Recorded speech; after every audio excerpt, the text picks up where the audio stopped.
Well, hello and welcome. We are live from the Heartland. I'm Jeffrey Daugherty, the Christian whistleblower. I'm your mailman. I'm checking my sound settings. I think I'm in good shape. Let me know if I'm not. Appreciate all of you being here tonight. We've got we got a big show tonight, and it's a little bit difficult for me because it's a little bit about me, and I don't like it really to be about me, but here we go anyway. Wall to wall, treetop tall, coast to coast, border to border, and even beyond. We are on YouTube tonight, so if we do call in, make sure that you keep that in mind and make sure that your comments are YouTube appropriate if you can, please. But our go-to platform is Rockfin, and we want to thank the over 12,100 people now that are followers in Rockfin. And you can also subscribe and get all of the premium content. So Charles is with us tonight. Joyce is with us tonight. Lit T, who we don't always see, is with us tonight. Good to have you, Lit T. Rhonda T, nice to see you. Cruz Michael, Joni Marshall. We have Big Brains, 3000 Trend, and Jan Simp is also here. John Peters, great to see you, John, as always. Bonnie's the best, camping, on vacation, finding her charger. She's still in the chat. It's great to hear from her. And we also have, who else is over here? Jay Barry, I'm glad you caught me live as well. Nina is here. And Rhonda T, I think I already said, but that's okay. We can say Rhonda more than once. Over on the YouTube side, we do have Scuba Meru. Bonnie's on both sides. We are broadcasting on the Flea, the Watchtower channel tonight. We're broadcasting on the Evangelical Hour channel tonight.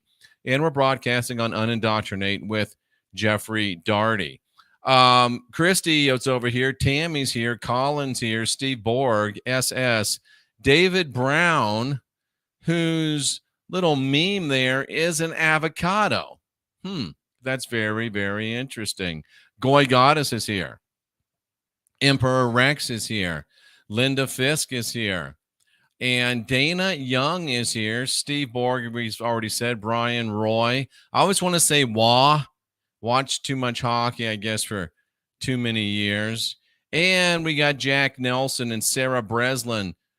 Much love to the mailman. Thank you, Sarah. Appreciate it. Shauna Vision, M. Herman from El Paso City, down by the Rio Grande. Marty Robbins. I actually saw him race cars at Daytona. Emperor Rex, Derek Hurlbert, Abby Dishaw, Gia, Chick Pot Pie sneaking in, Cheryl Ann sneaking in. We got a good crowd tonight. We got a good crowd. Brian says it happens all the time. Roy, he's an American guy. He's not a Frenchie. Claire from across the pond, nice to see you. Cynthia, nice to see you. Cooper Young is in the house as well. I think checking in with is that the Clint Eastwood meme there? I can't really see him there. They're rather small. Fake Defunk is in the house too. Okay, so tonight, the Destroyers. Very, very interesting. The Destroyers and the message of the three angels. It's going to be a little different tonight. Giving you an advance warning, but wow, Verna is in the house tonight as well. So this is the Destroyers, message of the three gospels. This is the coat of arms of the Odakarte clan, which is my clan. And we're the only clan that has never been conquered, and might I add, never will. Okay, so the Odakarte and the three angels message. Most of you are familiar with the three angels message. It comes in Revelation 14, and I'm going to quote it, and then we're going to use it really as a point of departure, and we'll also come back and deal with it as well. So Revelation 14, starting in verse number 6. And I have to say this so often, people that don't listen, that just listen enough and don't really want to know, they just want to fight. Yes, it is a red stag chick pot pie. What do you think about that? They say, why, if you don't believe the Bible, then why do you quote it all the time? Well, if you would listen a little more, you would realize that I say the Bible is the script. It's not the scripture, it's the script. It's their playbook for what they want to do. Essentially, it was the first edition of the protocols of the learned elders of Zion. So the Bible gives you the plan of what they want to do, and lots and lots of what I call kosher disclosure to show you, because they have to for some weird reason. So here we go. And I saw an angel, and I think Charles was mentioning it before the show. It really just means a messenger, a powerful messenger. And I saw an angel in the midst of heaven, Joyce, having the everlasting gospel to preach. Steve Bork says, is there anything left to destroy? How about Judeo-Christianity, my brother? How about this government that we have right now? But anyway, fear God, the angel said with a loud voice, preaching this gospel to everyone that dwells on earth and to every nation and kindred and tongue and people, saying with that loud voice, Stewie, fear God and give glory to him, for the hour of his judgment is come, and worship him that made heaven, earth, the sea, the fountains of waters.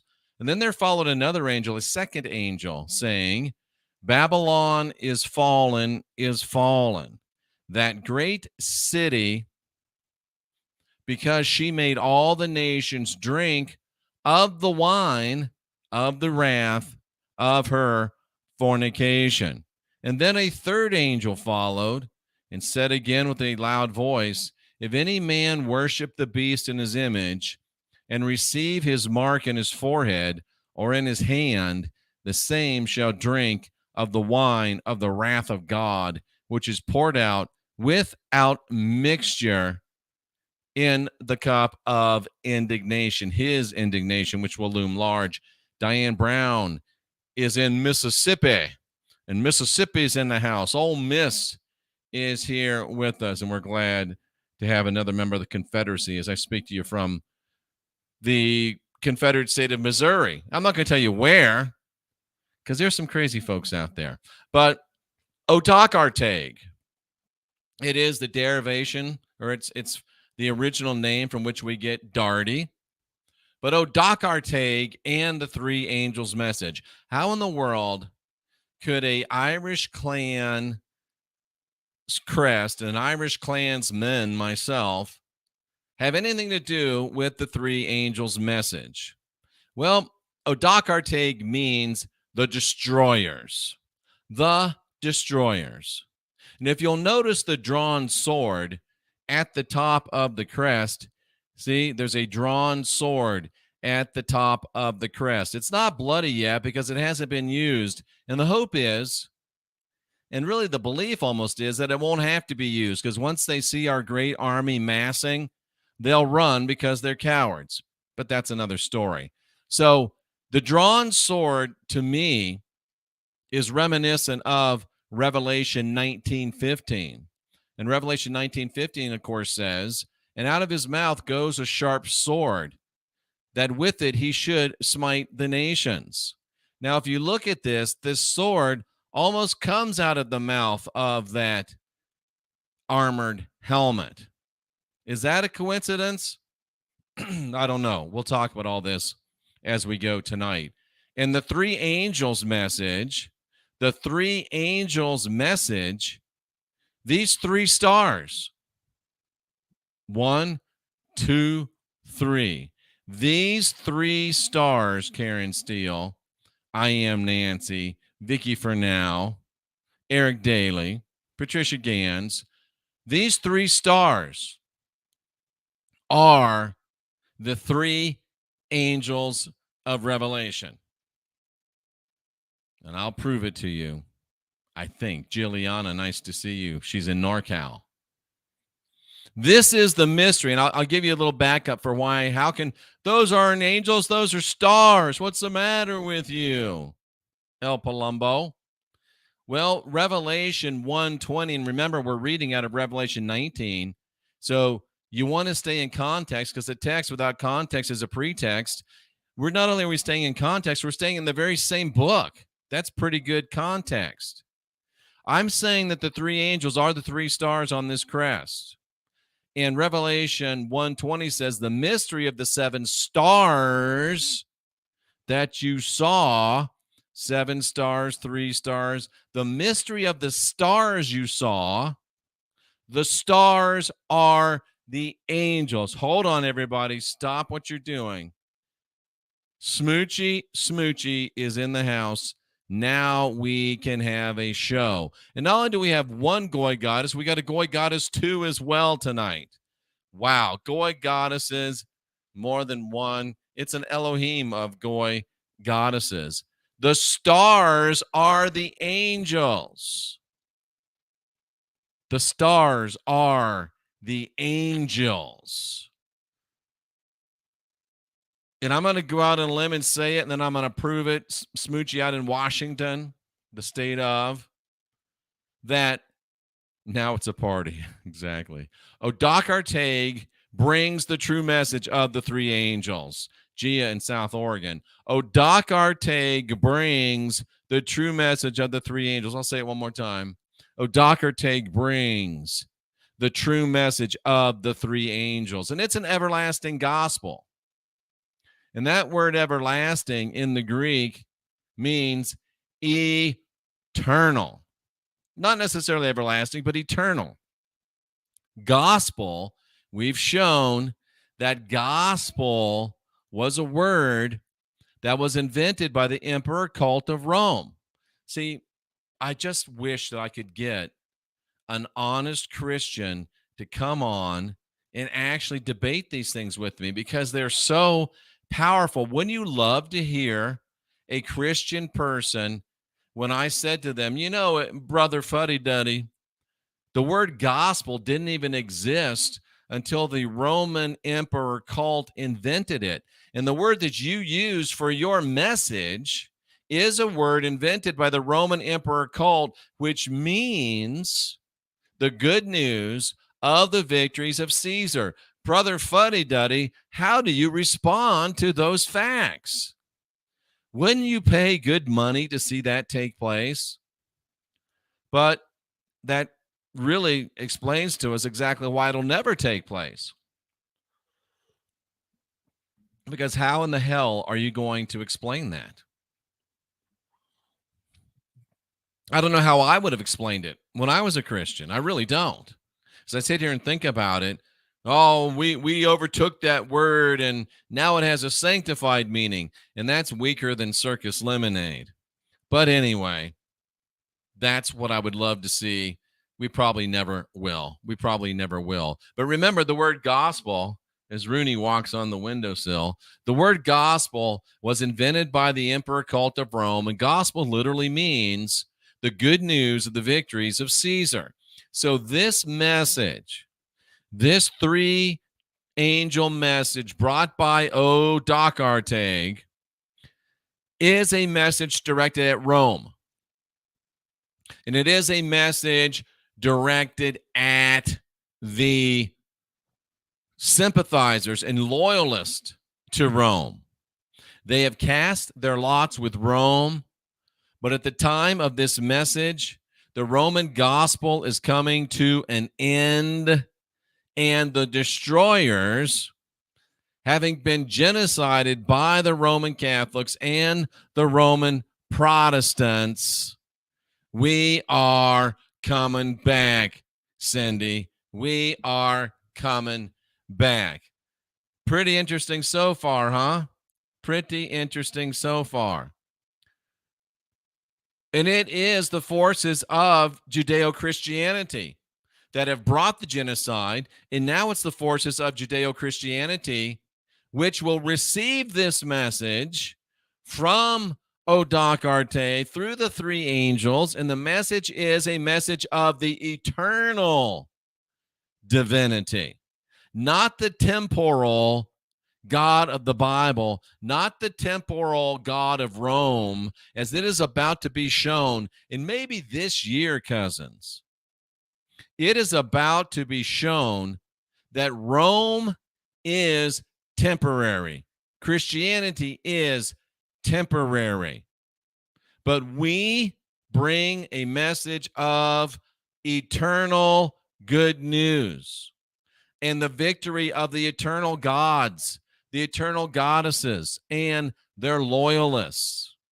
This eternal message has been here for thousands of years before the Johnny come lately Roman Catholic and Roman Protestant Judeo-Christian message appeared.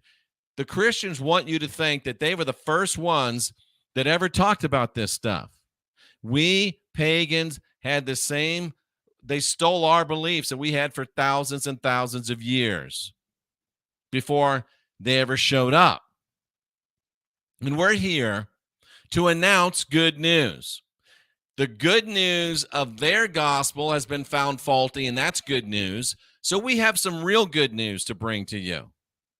The real good news is going to be brought to those that dwell on earth. And if you get into the original Greek, dig into the original Greek, and you'll find that this says that it's not so much the ones that just dwell on earth, but it's the ones that enthrone earth, that see nature as the queen that she is, that see nature as a throne that we reside upon. They see nature, they see the land, they see the soil, they see the earth.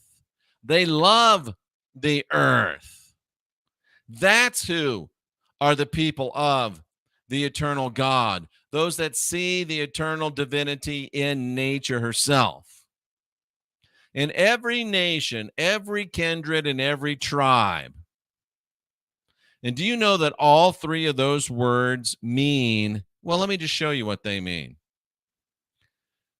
Every tribe, the word tribe means a race distinct from Israel, someone that's not Jewish. Tongue means someone who is separate and distinct from Israel, as evidenced by their speech or dialect. And nation means people distinct from Israel. So what we're talking about here, that this message is really a message of good news for people that are not Jews. It's a remarkable and a specific declaration. And it's remarkable in this way, too, because it discloses the fact that Hebrew was the original language of the New Testament. I know you've been taught it wasn't, but I can prove that it is. And it's funny because even when I was still a minister, I would teach that and people would get really upset, but then they'd have to say, wow, this guy's right. But in Hebrew, there's a thing called a triple emphatic, like holy, holy, holy. That's the strongest, most emphatic way you can say something in Hebrew. In Greek, it would be a double emphatic, like verily, verily. So when they write every nation, kindred, tribe, it's the same thing. But they're triple emphaticing it to show you that this is a message. This is a come to Jesus message for the Hebrews. And it's made even more remarkable by the next two words. Are you ready for those next two words? I got two words for you before that, though. One is nanosoma. Okay, that's two words. I got three words for you. Nanosoma, fluffy. Well, I got really nanosoma and focus life force energy. I guess I got six words for you. I guess I got six words for you. Tammy Miles, your sister.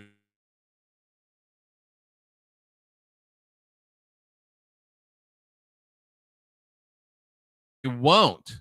They just won't. And I'm losing connectivity.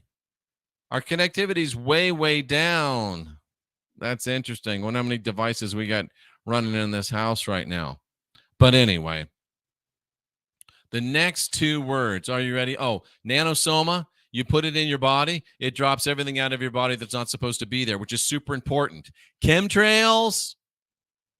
What's in the food? What's in the water? What's in the air? What you silly people have had put in you? I'm talking about your bad dates last week. It'll help with that too. It optimizes your body, helps your body get rid of everything that's not supposed to be in there. We're going to talk either Friday, Monday. I haven't decided yet. Oh, man, you got to see it. It's going to be amazing right in regards to that. And then Focus Life Force Energy energetically does what Nanosoma does. It energetically, it's so amazing. It doesn't just block the bad energetic frequencies, it recalibrates them. Oh, I just got to, you know how I talk about when people send me hate? It's like a flaming arrow. I catch the arrow, blow off the hate because the energy's still good, put it in my pack. That's what Focus Life Force Energy does. It takes all of these energies that are supposed to be bad for us, recalibrates them, and gives them to us as beneficial energetic essences. Because at the end of the day, energy is energy. Sound too good to be true? And it also sends you a high consciousness environment. Go to jeffreydarty.com, FLFE, hit the button, you'll see. Nanosoma, hit the button, you'll see. Smoochie thought she was the ho. That's funny. That's funny. All right, the next two words. And people. So the message is to those that are not Jewish, but then it says, and people. And if you get into the original Greek, and for some reason I'm not doing it tonight, because I want you to actually do some work. I want you to actually go to BibleHub.com. I want you to actually pull it up. And I want you to actually look at the original language and see what it says. Because where it says, and people,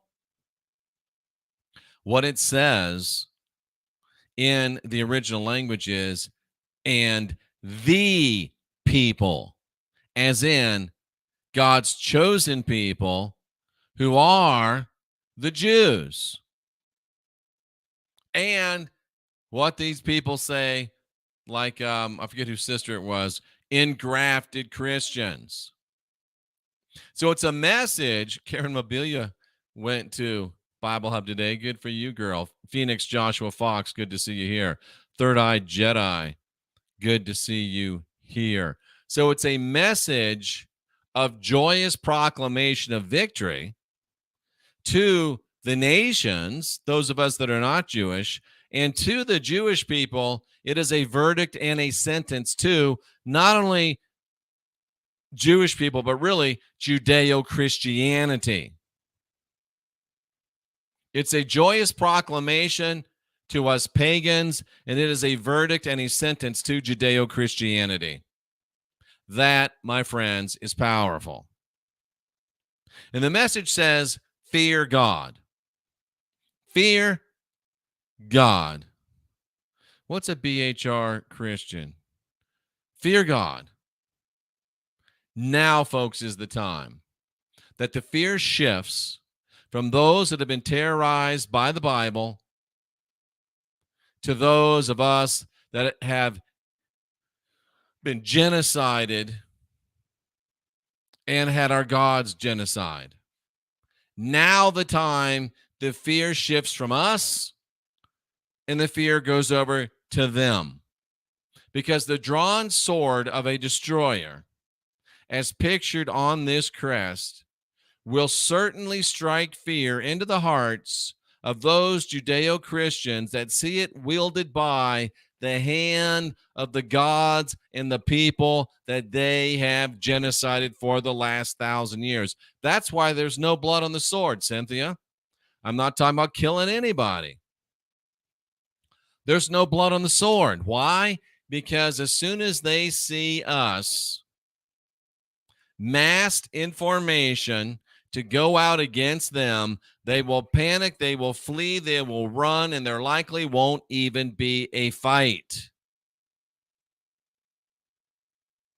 And because they have fear, we will give glory to our gods. We will give glory to our goddesses. We will give glory to the divinity that's in us. It's funny. If the destroyer with the drawn sword is coming for you, you're fearful. But if the destroyer with the drawn sword is coming to you, you give glory and praise and honor. And as the angel said, the hour of judgment has come. And the language in this text makes it appear that it has been a certain hour that has come and that was always meant to come. Our victory has never really been in doubt, even when we ourselves have doubted it. Our victory's never been in doubt. We win. We're in the winning business, cousins. And the hour of judgment has come. We've been too nice to too many for too long. We have allowed our people to be genocided and killed for too long. We've allowed our culture to be stolen for too long. We've allowed our gods and goddesses to be maligned for too long. And we've forgotten about them, Zeus Crowley and Millennial Awakening, for too long. And now we have got sick and tired of being kicked around by these people. When they went and had Coca-Cola say that you got to be less white, that might have been the last straw. The hour of judgment has come. Like my lovely wife said one day, they've gone and pissed off the people that just wanted to be left alone. And that was their biggest mistake. And they've done it. And now, as Emilio Estevez said in Young Guns, I think, it's time for them to reap the whirlwind. And it is. It's time for them to reap the whirlwind. And then the message says, worship him. Worship him that's in the heaven. Worship him that's in the earth. Worship him that's in the sea. Worship him that's in the fountain of waters. Worship her that made heaven. Worship her that made earth. Worship her that made the sea. Worship of her that made the fountains of water. The mad witch loves preaching to the J-dubs on the sidewalks. Love you, mad witch. I'm getting out there and doing that myself. Watch for the videos coming up. You see, the victory of the gods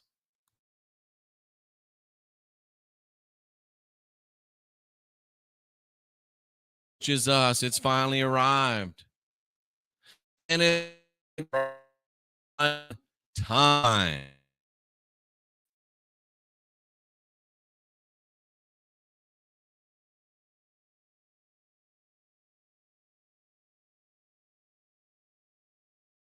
Dropping.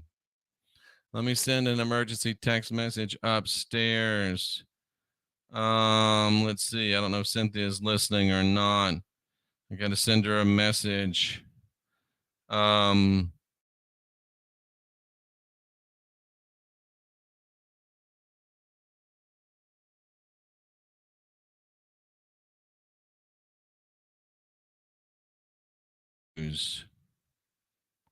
Bad.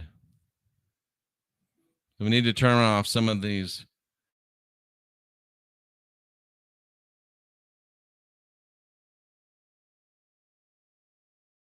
Keeps dropping.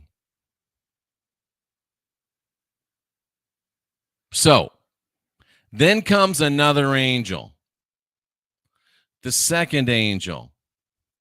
And the angel says, Babylon is fallen, is fallen. Remember what that says. Babylon is fallen, double fallen. Why? Well, all interpreters agree that this Babylon is the city of Rome. But our Judeo-Christians friends, light infantry, want to tell us that it's just pagan Rome. No, pagan Rome's the one bringing the boom, baby. But the context demands, as we've shown, that it's Judeo-Christian Rome. And the reason why it says that this Rome is fallen, why twice fallen? Well, one, because it's a Greek double emphatic, but two, Captain, we need more power. But two, it's because it's fallen because Roman Catholicism is fallen and Roman Protestantism is fallen. So Rome, Christian Rome, Catholic Rome, Protestant Rome is fallen. All of Judeo-Christian Rome, with its twin Roman Catholic and twin Roman Protestantism, this twin nature of Rome is why the text says is fallen. It's repeated to show that both houses of Judeo-Christianity will fall before the sword of Odoacertag, which is the true Excalibur. I'm serious. The sword of Odoacertag is the true Excalibur, and it is the sword. What has this sword done so far?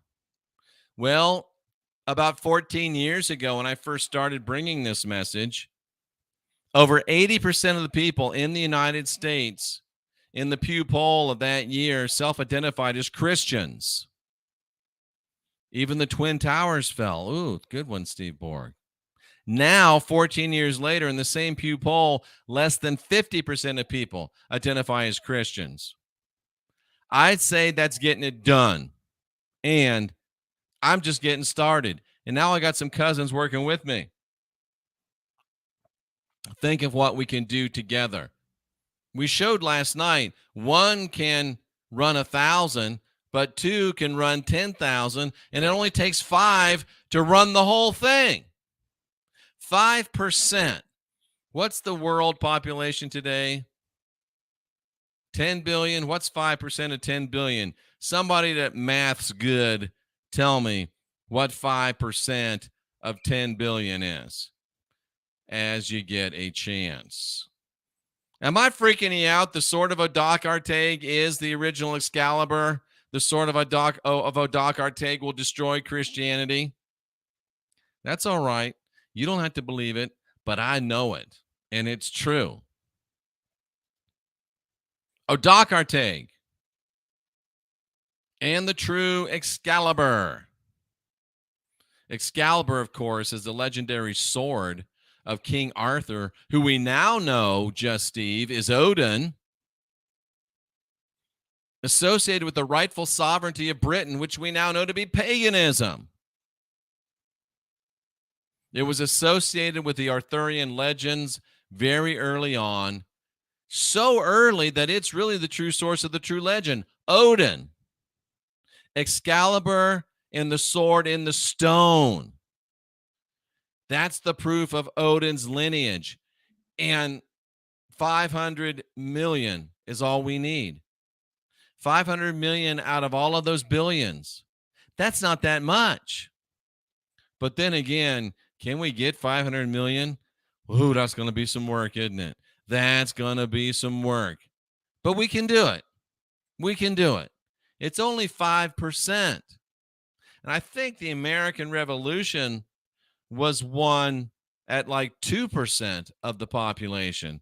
So maybe 5 is just to make sure that if we only get to 2, we might have to fight. If we get to 5, they'll run. That's why the sword's clean. I guess we get to 5. Did you know that Excalibur and the sword and the stone are not the same weapon? Excalibur appears in the early Welsh works, including Colwich and Olwen. I don't know how to say it. Odin, dated to the 11th and 12th centuries. I was excited when I thought that we'd been this close to winning, like in like 500 years ago. We've been this close to winning so much sooner than we understand. That's why they want to distort history so badly. We have almost been winning the whole time. This is an anomaly. We think that, the Christians have always been in control. No, it's an anomaly that the Judeo-Christians are in control right now. It's an anomaly. It's an anomaly. And if you know the Grail legend and you know the history, the fellow that is looming large in it, Geoffrey of Monmouth. Geoffrey of Monmouth.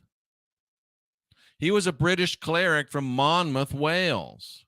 He was a major figure in the development of the false British historiography and the tales of King Arthur. Even scholars now consider him to be historically unreliable. But the hijacking of Odin to Arthur is already complete. And the hijacking of Odin to Arthur was done by a Geoffrey from Monmouth. Get that. The hijacking of Odin to Arthur was done by a Geoffrey from Monmouth. He was born between 1090 and 1100. Think of that. That's not that long ago. And Geoffrey was known to his contemporaries as Galfridus Arturus, or variants thereof, the one that's publicizing Arthur. The Arthur in these versions of his name is based on his scholarly interests. This is Judeo-Christian historical revisionism. But listen to this. Geoffrey of Monmouth wasn't even Welsh. In fact, all the evidence suggests that he came from the French-speaking elite. He was likely of the Cohen clan, just as John Calvin, who's really John Cohen, of Reformation, Protestant Reformation infamy. Jeff, are you telling me that the person that started the Protestant Reformation was a Cohen? Yes. And Geoffrey's structuring and shaping of the Merlin and Arthur myths engendered their vast popularity, which continues today. And he's generally viewed by scholars as the major establisher of the Arthurian canon. Geoffrey from Monmouth turned Odin into Arthur. Wouldn't it be weird if destiny had arranged it that a destroyer named Geoffrey would be front and center in destroying the Arthur myths? Wouldn't it be odd if history and destiny had a destroyer named Geoffrey be front and center in restoring the truth of Odin and destroying the myth of Arthur? Wouldn't it be something if destiny had planned for the restoration of the Odinic truth by somebody named Geoffrey from Monmouth? Well, by the way, when I finally left the ministry for good, guess where I was living? Monmouth, Oregon. Monmouth, Oregon. When I left the Christian ministry, I was Geoffrey of Monmouth. And now I'm a destroyer, destroying the Arthurian myths and restoring the Odinic splendor and reality of the stories. How powerful is that? Interesting, no? And then the angel continues, that great city. And of course, we're talking about Rome again. Rome has forced all nations to drink the wine of her fornication. She made all nations drink the wine of her fornication. Now, consistency is demanded. And the key to proper and full understanding of this text and its full prophetic implications. The book of Revelation is not for them, it's for us. All nations is still all nations distinct from Israel. The words haven't changed. They still mean what they say. And the Judeo-Christians have deceived all non-Jewish nations into drinking of their fornications. I got to leave YouTube right now. Sorry, we can't risk it. To those of you watching, flee the watchtower. We appreciate you. We'll see you next time. You can go over to Rockfin. Let me give you the URL, and you can see the rest of the deprogram. You can see the rest of the deprogram. So there it is. Boom. We'll give it to you one more time. Boom. We'll get Hebrew in it. We'll give you a triple emphatic of the URL. Boom. There you go. Flee to Watchtower. We appreciate